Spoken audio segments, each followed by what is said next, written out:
Thank you, Kai, for the warm introduction, and thank you, everyone, for being here today. I'd first like to acknowledge the territory of the Lheidli-T'enneh, and I bring greetings from CN's 25,000 employees today with me here. I'm here this morning not so much to tell you about British Columbia. The folks in the audience, you're the subject matter experts of British Columbia. I'm here to talk about how CN fits into British Columbia and British Columbia fits into the CN network. From growing trade and facilitating economic growth and safety, as well as environmental sustainability. We're all partners in this journey together. British Columbia, Canada, North America, and CN.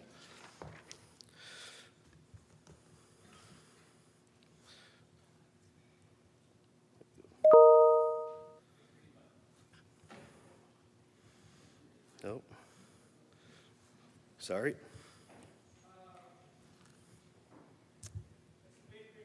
There we go. How do I go backwards now?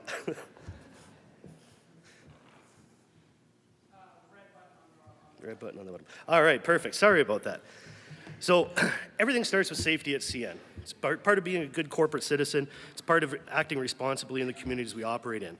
Our 4 lines of safety focus are people, investing in and training our people, creating new recognition programs for rewards for our employees who have shown initiative and best safety practices. Process, which is risk assessments and mitigations, data analysis, and safety audits. Technology, and I'm going to speak a little bit more about technology at the end here of this slide, but employing a wide range of inspection and detection technologies. Investment, as a core value, CN spends heavily on investing in maintenance and capacity improvement. On average, CN spends 20 cents of every dollar earned in revenue reinvested back in the business and maintenance. This is the most of all Class 1 railroads year over year.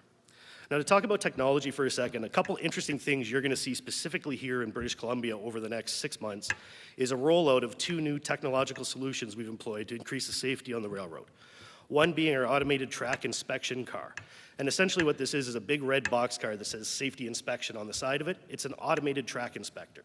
Today, track's inspected by an individual in a high rail pickup or specific equipment that load tests the track and moves about the track. The challenge with this is we don't have coverage every day. They move very slowly on our network and they eat up capacity. These track inspection cars that you'll see out running in British Columbia run in manifest service. They run on our core trains. They run on coal trains, grain trains, intermodal trains. It doesn't matter. It can run at 60 miles an hour and perform inspections of our main line better and more in depth than the human in the pickup truck can. We load test the rail with it. This is all fed remotely into a central, I'll call it nerve center in Chicago, where all the data is analyzed in real time, defects are responded to immediately. The other interesting part of this technology, it allows us to plot defects and better target our maintenance programs. So we can look at where the defects are, how they grow, how they change, and what conditions may present a defect, and we can root cause that before the defect manifests itself into an unsafe condition. The other thing we've started is the inspection portal of our trains. Traditionally, the way trains are inspected is a manual inspection of an individual at a terminal. The train arrives location A, somebody inspects the train, and they move forward. These portals are spread out across our main line, and we can operate trains through at 60 miles an hour. It has cameras that take a 360-degree image of the train moving through and identify defects in real time. The power of this is an unsafe condition is recognized immediately at track speed on a train and can be set out online, or the train's speed reduced until repairs can be made. And second piece is it allows for the terminal the train is going into to have focused actions when that train arrives, as opposed to inspecting it and then applying the resources to make repairs and or setting out the customer's cars or product. We know with the train arriving the terminal that we have to repair 3 cars on the train. So instead of setting them off, we have manpower resources allocated to the train's arrival and repair the car right on the train, adjust the load, whatever the defect may have been, so that load's not set out, that customer's car is not impacted, and the goods and commodities hauled continue moving.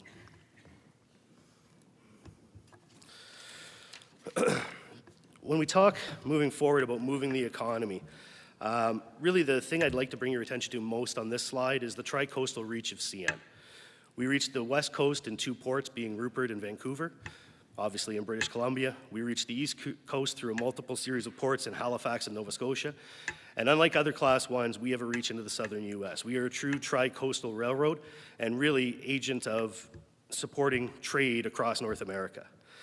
If you look at the slide, the thickness of the blue line across our network indicates the density of traffic in the corridor. As you can see, the Winnipeg to Vancouver and Winnipeg to Rupert are our heavily densest corridors, and much of what moves in this gateway is fed through the ports and through our natural resources in British Columbia and Alberta. If you look at the rest of the network, you start seeing a drop-off in certain areas as far as density. A lot of the traffic that moves out of Western Canada, specifically BC and the ports, drives the density and the volume moved in the other portions of our network. Western Canada is the heartbeat of CN. When we look at the commodities moved, the big driver obviously being intermodal with 25% of the commodities we move, 17% in petroleum and chemicals, grain and fertilizers, forest products, and the list goes on. Really, most of these commodities, if not all of them, are very familiar to the group in this room in British Columbia. Port of Vancouver. $1 in $3 of Canadian trade passes through the Port of Vancouver. This isn't just BC's port, this is Canada's port. And more expressly, with CN's tri-coastal network, this is North America's port. When we talk about what CN or how CN integrates into the communities and what we bring into the space or the province, the country, aside from moving goods, we're also citizens in the communities. For BC, we employ 2,700 people in British Columbia. We pay $180 million in taxes, and we have $500 million of local spend within the community to support our business. That's hotels, purchase services, and the like. On the slide, we talk a little bit about the growth or the plans for Vancouver. So just to give you a quick highlight on the partnership and the background that is driven by that, in 2018, the Canadian government announced $167 million, which will fund two projects led by Vancouver Fraser Port Authority with investment from CN and CP. The projects include building a 600-meter-long two-lane elevated viaduct structure, 9.4 kilometers of new siding track, reconfiguring train switching operations along the South Shore and Burrard Inlet in Vancouver and Burnaby, and the two projects will also improve the existing Thornton Rail Tunnel ventilation system. So when I look at the four key components of that as far as how we increase volume through Vancouver and moving goods through the Port of Vancouver, we have the improved tunnel ventilation. Right now, a train operates through the tunnel and there has to be a 20-minute pause to vent the tunnel. The infrastructure improvement will essentially cut that down to a 5-minute wait time to ventilate the tunnel. The other builds, the grade separations at the double track, the 18,000 feet, that allows us to bring trains closer to the tunnel itself. The tunnel and the second Narrows Bridge being our biggest point of constraint, getting between the mainland and the North Shore, this gives us the ability to operate essentially 50% more trains through the corridor going to the North Shore with this investment. Part of this, though, is our supply chain partners as well. These projects will increase the efficiency and the ability to move more goods by rail in and out of Vancouver and the Lower Mainland. However, infrastructure investment is not enough. It needs to be underpinned by disciplined logistics, planning, and strong communication between all the supply chain partners.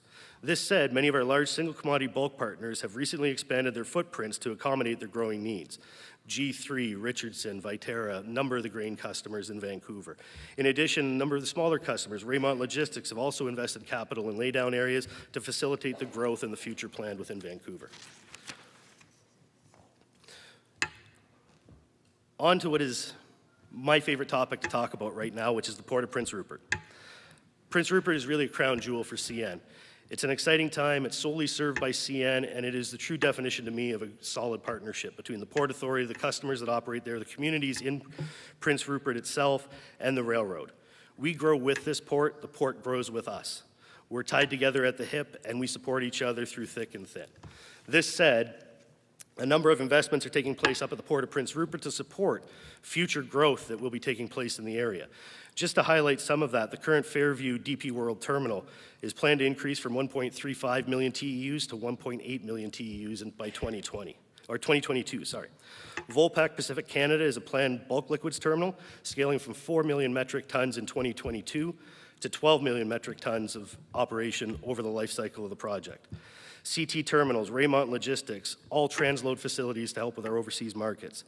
Export Logistics Terminal being planned by the Prince Rupert Port Authority to come online in 2022. And an import logistics terminal being built by Macalla First Nations, which will serve all non-rail business in the area of Prince Rupert to come online in 2022 as well. This said, a number of capacity improvements have to be made to support the business and the growth opportunities that are present in Prince Rupert. We're building a new long siding, which will be built just outside of Point Edward in 2020 this summer to support the growth that's there in the intermodal business.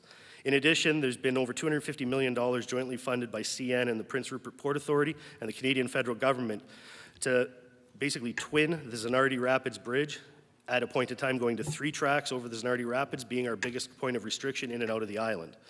Also building a connector road and siding project which connects or directly links the planned Ridley Island Logistics and Fairview terminals together and allows us, real estate, to build 2 new long sidings to support the intermodal hub.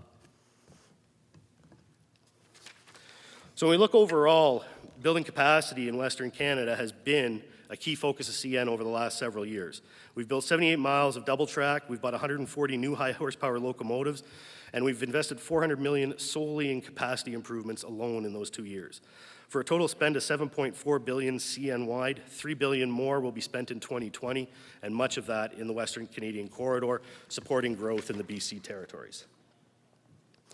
We serve many customers out of Rupert, Vancouver. A number of them continue to see volume increases that we had not, I'll say, predicted prior, and are really happy to see coming to fruition. Our partners at Teck continue to grow, continue to ship more coal. Kanuma Coal opening 3 new mines in Northeast BC since 2014. And I mean, I could go on and on. Coal Spur in Hinton. There's a number of new markets and a number of new customers coming online and growing their existing business. The one I'll say challenging area we see in the BC area is the forest product segment. Here in Prince George, we are in the heart of the forest product industry. Unfortunately, over the last year, there's been many challenges there in the forest products industry, and we are seeing a downturn in that business. We are, however, well positioned to be there when the industry picks back up again. And one success story I would like to share from the railroad's perspective, and likely some of you in this room's perspective, is what's gone on with the wood pellet business. This was a relatively new sort of niche business a number of years back, and over the last 2 or 3 years, we've really seen a lot of growth in that, spurred on by investment in Japan and partnerships with the Asian markets, and Pinnacle Pellets being the biggest player here in the BC environment with us. So really that is a positive. We continue to see growth there. We continue to see opportunity in the pellets market. Just one point I should note before we move on from the forest product side of things. Here in Prince George, CN on February 17th is sponsoring the Prince George Cougars game. So please, anybody that is in Prince George and would like to attend, free for all to get out and have a night and celebrate community spirit here in Prince George.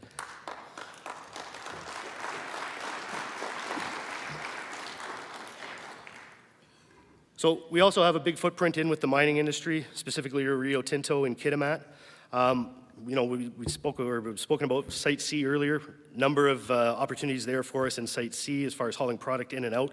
And the interesting part when we get into mining and business development projects like Site C is we haul both sides of the equation. For Rio Tinto, we bring in goods and we haul out their end goods to markets in the US and Eastern Canada. So it really is a partnership, and it really is something that we support and look to build on in the future with CN and Rio Tinto in the Kitimat area. Rail has a tremendous potential to reduce the environmental impact on transportation. As a mover of the economy, CN is committed to playing a key role in the transition to a lower carbon economy. As you can see above in the slide, 39% reduction in locomotive greenhouse gas intensity since 1996 has been achieved through the purchase of new and better efficient locomotives. We're proud of our performance to date and recognize there's ambitious targets set for 2030 at our company, our country, and around the world. For CN, we're working towards a 29% reduction in overall greenhouse gas emissions intensity by 2030. One thing I would like to bring your attention to on the slide is the electric truck purchase. This is a new initiative we're trying, and you know, we talk about the investment in the ports in Vancouver, in Prince Rupert, to support growth. Part of that investment also comes inland in places like Toronto with our new Milton hub, and the opportunity that presents to support the business volumes that want to come in and move through the West Coast ports. These electric trucks will be used in our intermodal hubs as, I'll say, ferry trucks to move goods around in a captive environment, lessening our greenhouse gas emissions in some of these major centers. So it's a really interesting project, and you know, I hope to see that expanded in the future beyond the limited test we are doing. So one of the things we talk about at CN and we focus on is safety.